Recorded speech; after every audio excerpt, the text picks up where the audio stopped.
The further away, the more the main opponents of Rome became equestrian nations, that is, those that relied on cavalry in their warfare.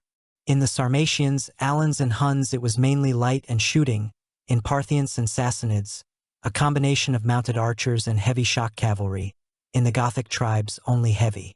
In fighting these mobile enemies, the Romans were often defeated and suffered significant losses.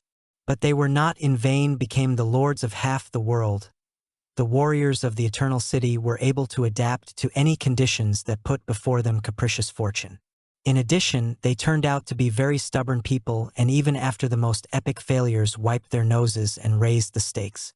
And yet, to the question, and how the Romans coped with enemy-mounted archers and cavalry in general, we must answer badly and with great difficulty. But in time they did find a way to defeat them. Caesar, one of the best military commanders in Roman history, did. And then they completely reformed their army, and eventually most of it became mounted. But let's start at the beginning. The first serious opponent of Rome, which relied heavily on cavalry, was Carthage with its mercenary Gallic shock cavalry and Numidian contingents. The latter, before encountering the eastern nomadic and sedentary nations, were considered the best cavalrymen in the western Mediterranean. There were no archers among them, but the Africans were very skillful in the use of darts, and therefore can be considered a shooting cavalry. With reliance on them, Hannibal Barca was able to almost declassify the Romans, defeating them a long series of victories in their own homeland, in the heart of the country. Moreover, the Carites in battles with him always had a numerical advantage, sometimes significant. Nevertheless, the Carthaginians skillfully used cavalry as a hammer, and infantry as an anvil, and surrounded the enemy with smaller forces.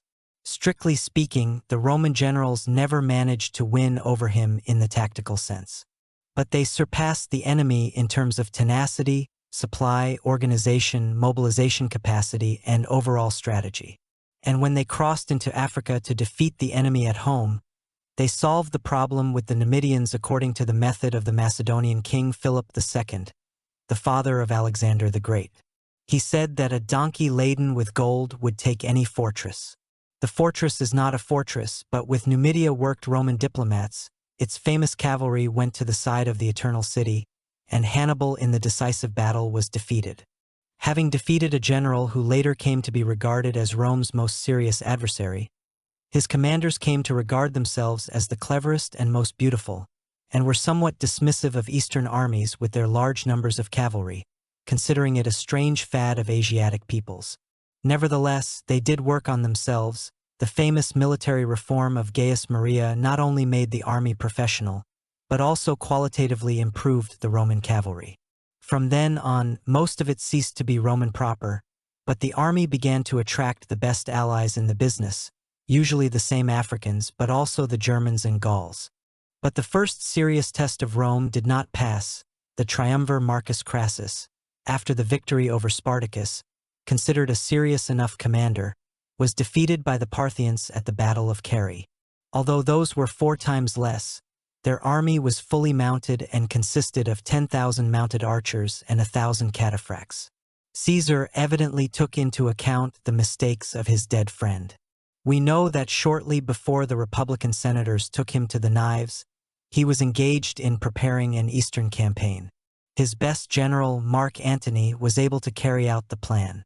He seriously changed the composition of his army. About half of the soldiers were archers, spear throwers, and shock cavalry. Later, this ratio became common for the Romans when they fought wars in the east. To top it all off, Cleopatra's lover decided to advance through Armenia, a mountainous region where the Parthians, mobile but weak in close combat, lost most of their advantages. Frankly speaking, this campaign Antony failed, but only because of other mistakes made by him. He divided the army and allowed it to be broken up in pieces and lost his own wagons, which prevented him from lasting long enough to wage a siege war. But his followers, acting in the same vein, were successful emperors Trajan, Caracalla, and many lesser commanders successfully crushed Parthians and Sassanids on their own territory. Large numbers of foot archers were able to defeat mounted archers due to the denser formation, and close combat cavalry forced them to keep their distance. In the era of the soldier emperors, there were some changes in the field of weapons. The famous throwing spear pilum, which brought the Carites victories over the Gauls, Germans, and Hellenistic armies, in the east was considered insufficient, and it was replaced by spiculum, which was more compact, flew farther, and due to this became more dangerous. And then the obsolete throwing spears were replaced by plumbat darts, weighted with lead at their tip. They were much smaller and lighter, and therefore each legionary had at least 5 of them, as opposed to 2 pilums and spilicums. To everything else, plumbat, even at a distance of 50 meters, had the ability to hit such an enemy, which were Persians and barbarians. That is, in their qualities they were not inferior to weak antique composite bows. And then in the Roman army, mainly in the Eastern Empire, appeared its own cavalry in sufficient numbers to confront the mounted Asiatic peoples. These were both shock cataphractarii and sagittarii mounted archers. Unfortunately, at this time the migration of the Huns provoked the great migration of peoples, and even powerful and wealthy Rome was no longer able to defeat all the hordes invading its territory.